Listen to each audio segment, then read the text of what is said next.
अस्सलाम वालेकुम friends, welcome back to my cooking channel cooking with Hina. आज मैं आपके लिए लाई हूँ मज़ेदार सा रवायती आलू गोश्त की रेसिपी। ओरिजिनल रेसिपी किस तरह बनाते हैं, चलें रेसिपी स्टार्ट करते हैं। बिस्मिल्लाहिर्रहमानिर्रहीम। ये मैंने हड्डी वाला गोश्त ले लिया 500 ग्राम। इसको पानी से 2-3 पानियों से निकाल के अच्छी तरह वॉश कर लिया। इसके अंदर जाएंगे 3 दरमियाने साइज़ के टमाटर, 2 दरमियाने साइज़ के आलू क्यूब्स में बड़े बड़े काट लिए। और इसमें मैंने लिया, ये देखिए मैंने हाफ प्याज करके रखा हुआ है। इस तरह मैंने 2 दरमियाने साइज़ के प्याज लेके इसको मोटा मोटा काट लिया। 8 से 10 टुकड़े लहसुन के जवे ले लिए। और इसमें मसालों में डाला नमक, मिर्च, हल्दी और थोड़ा सा गरम मसाला और सूखा धनिया। ये है मसाले। इसमें मैंने कुकर में सबसे पहले मैंने गोश्त डाल दिया और ये मसाले नमक, मिर्च, हल्दी और सुर्ख मिर्च, ये तमाम मसालों के साथ लहसुन के टुकड़े, टमाटर 3 दरमियाने साइज़ के काट के वो इसके अंदर शामिल कर दिए। और इसके अंदर मैंने शामिल किया आधे गिलास के बराबर पानी। इसको डाल के कुकर को मैंने 10 मिनट के लिए, कुकर की सीटी लगा के 10 मिनट के लिए इसको रख दिया।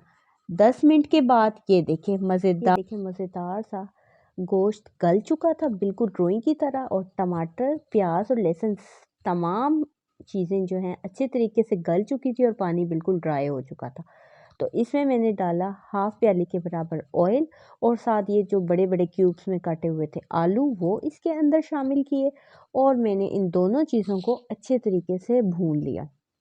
ये देखें अच्छे तरीके से मैं भून रही हूँ। और इसको तब तक भूनना है कि इसका गोश्त के अंदर से ऑयल ना निकल आए। जब तक ऑयल नहीं निकलेगा तब तक ये अच्छी तरह भुनेगा नहीं। और इस तरह डाल दे पानी इसके अंदर शोरबा बनाने के लिए लास्ट में, तो फिर वो इसमें कच्चापन सा आता है और वो फ्लेवर नहीं आता।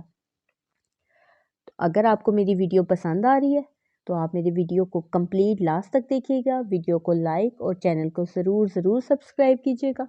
और ये देखें, अब ये देखें थोड़ा थोड़ा गोश्त में से, आलू गोश्त के अंदर से ये ऑयल निकलता आ रहा है, ये देखें।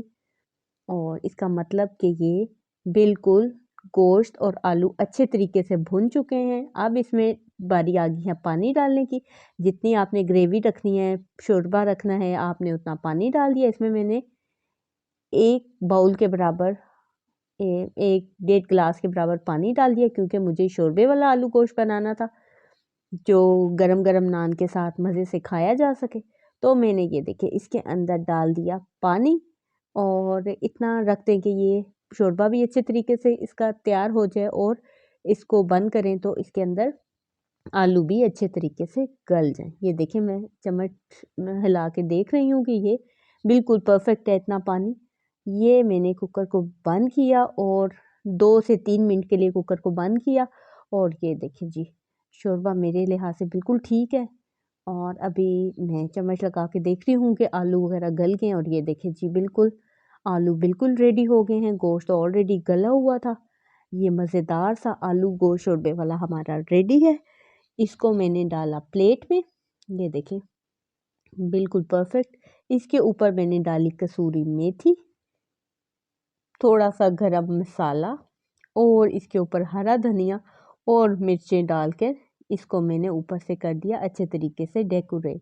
और ये मज़ेदार सा आलू गोश्त का, रवायती आलू गोश्त की रेसिपी हो गई है रेडी। और ये हमारा सालन मज़ेदार सा रेडी है। आप इसको गरम गरम नान के साथ सर्व करें, गरम गरम नान के साथ एंजॉय करें।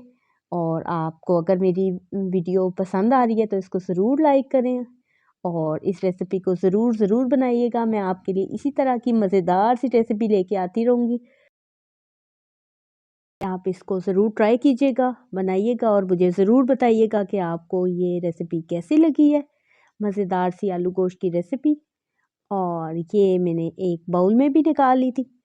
और मैंने कहा दोनों आपको डिश आउट करके बताती हूँ, प्लेट में भी और बाउल में भी।